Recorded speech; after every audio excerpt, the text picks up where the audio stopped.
is a celebration of rainbows right now throughout the mainstream media. The WNBA is a huge success. They are setting record high ratings. These lovely women are making millions endorsing just for men. Woohoo! Yes, yes, yes. Right now, the WNBA, along with their pretend friends in the mainstream media, they are presenting us with this illusion of success. Yes, Caitlin Clark is delivering record high ratings. Yes, Caitlin Clark has turned this steaming turd into a polished turd. Yes, Caitlin Clark has achieved what we thought was impossible, and she has elevated this dump into the mainstream. This is literally a story of overnight success. One player has captured the attention of the entire country. Question is this sustainable? Is this actually success, or is the WNBA experiencing the illusion of success? If you haven't already, make sure to like and subscribe. You can follow me on Twitter at KC_BTL84. Back in the mid to late 90s, the fake sport of professional wrestling, it completely took over the country. The level of media coverage that wrestling was getting back in the 90s, it's similar to the level of coverage that the WNBA is seeing today. Believe it or not, professional wrestling back in the 90s, they were beating the NFL, Monday Night Football, in the ratings. Monday nights were dominated by the WWF and WCW. For a couple of years, Eric Bischoff and WCW, they were dominating Vince McMahon and the WWF. Early 1998, Vince McMahon decides to bring in Mike Tyson. Now, at the time, Mike Tyson was viewed as a pariah. This was right after his fight with Evander Holyfield, where Mike Tyson was struck with a brutal case of the munchies in the middle of the fight. Needed a boost of protein, so he decided to enjoy one of his favorite delicacies, raw ear. It was a very serious risk to bring in Mike Tyson. It was also very expensive. Vince McMahon paid him millions of dollars for 3 months of sporadic appearances on television. Clearly, this was a publicity stunt. Vince McMahon was trying to move the focus of the media from WCW over to the WWF. But he wasn't looking for temporary exposure. He wasn't paying Mike Tyson millions of dollars for 3 months of the media's attention. Vince McMahon, he was looking for long-term exposure, long-term viewers. He knew Mike Tyson couldn't deliver that. Once his agreement with the WWF was over, Mike Tyson was gone. It was up to the other wrestlers on the roster to deliver a good product. It was up to the other wrestlers on the roster to use the star power of Mike Tyson to become mainstream stars themselves, which is exactly what happened. Stone Cold Steve Austin becomes a megastar. He eventually uses his star power to elevate The Rock and make The Rock a big star. WWF ends up demolishing WCW and buying the company for pennies on the dollar. Right now, the WNBA is in a similar situation to where the WWF was in the late 90s. I guess you could say Caitlin Clark is playing the role of Mike Tyson. Unfortunately, though, for Katie Rue, there is no Stone Cold Steve Austin for her to elevate. The entirety of the mainstream media, it is focused on the WNBA. And the media, they will remain focused on the WNBA until football season starts in September, which means the dump has 2 months. They have 2 months to deliver a compelling product. Problem is, it ain't possible.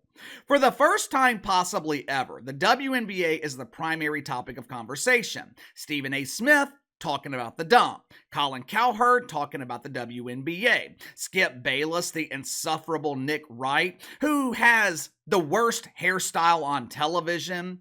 Who is the stylist at Fox Sports? Do they own a pair of scissors? If so, have them politely inform Nick Wright that the mullet went out of style 30 years ago. There is this perception that everyone is talking about the WNBA, when the reality is they're not. For the past 5 or 6 weeks, I have been watching ESPN and FS1 more than usual. When they talk about the NBA, the focus is on the actual game. The rare times they have talked about the NHL, they focus on the actual game. When they talk about the WNBA, They talk about the drama. I have yet to see one segment on ESPN and FS1 where pretend basketball is the focal point of the conversation. Why? Why do you think that is? Maybe, just maybe, networks like ESPN and Fox Sports, they know that you don't give a shit about pretend basketball. You care about Caitlin Clark being mistreated by other WNBA dump divers. You care about the jealousy and resentment. You care about Caitlin Clark rejecting the advances of the woke media when they are trying to get her to denounce her mythical white privilege. But it seems like no one cares about the actual basketball in the WNBA. Some will claim that the increased attention is good for the WNBA. For 3 decades, this league has been ignored. For 3 decades, this league has been so irrelevant that parents of the players, they don't even go to these games. Now, some will argue that any attention the WNBA receives is good attention. Doesn't matter how they obtain it, doesn't matter that people only care about the drama, at least they are caring about something that is related to the WNBA. And you know what? Those people aren't wrong. When you have been ignored for 30 years, when you have been a never before thought, doesn't matter how you bring awareness to your product, when you have lost hundreds of millions of dollars, when you are considered a charity instead of an actual business, you do whatever it takes to get exposure. But at some point, you have got to deliver. The drama can only take you so far. All gimmicks have an expiration date. The WNBA is going to eventually reach a point where you have got to generate interest based on your product alone. If you have ever watched a WNBA game, then you already know that ain't happening. You know what the WNBA reminds me of? It reminds me of the USFL or the XFL or the UFL or what it should be called, the LOL, because that's what people do when they watch that shitty product. The WNBA reminds me of arena football and all these other leagues that have tried to replicate the success of the NFL. These leagues are all the same. They try to market themselves as being different. They claim to be a more physical brand of football. They operate under this illusion that the appetite for football is so strong that people are willing to watch substandard leagues. End result, always the same. Huge, embarrassing failure. Whether you like it or not, the WNBA is always going to be compared to the NBA. Well, Casey, that's not a fair comparison. You can't compare men to women aspiring to be men. Yeah, you're right. You're right. It's not fair, but it's reality. The WNBA will always be compared to the NBA. Now, I am a die-hard fan of the NBA, but by the time the season ends, I've got basketball fatigue. Same with the NFL. Once the Super Bowl is over, I've got football fatigue. The NBA season is long. Once the NBA finals are over, I have spent the last 9 months watching basketball. I need a break. I'm damn sure not wasting my time watching a substandard product like the WNBA. Now, to be fair, there are some talented basketball players in the dump. Obviously, Caitlin Clark, dynamic player. Angel Reese, good player. Sabrina Ionescu, I always mispronounce her name. When she is not moonlighting as a teenage witch, Sabrina is one hell of a basketball player. Breanna Stewart, great player. When she's not working her night job as the lead chef in the WNBA cafeteria, where she is beloved by her colleagues for her famous brie stew. When she's working her minimum wage job, Breanna Stewart, good basketball player. But there are a lot of players in this league that, well, if I'm trying to be polite because, it is the Sabbath, there are a lot of players in this league that suck. They suck. The product on the court in the WNBA, it is bad. There's just no other way to say it. This is a bad product. I'll show you some examples of what I'm talking about. Now, this is a compilation that I put together from this season and last season. Watch for yourself.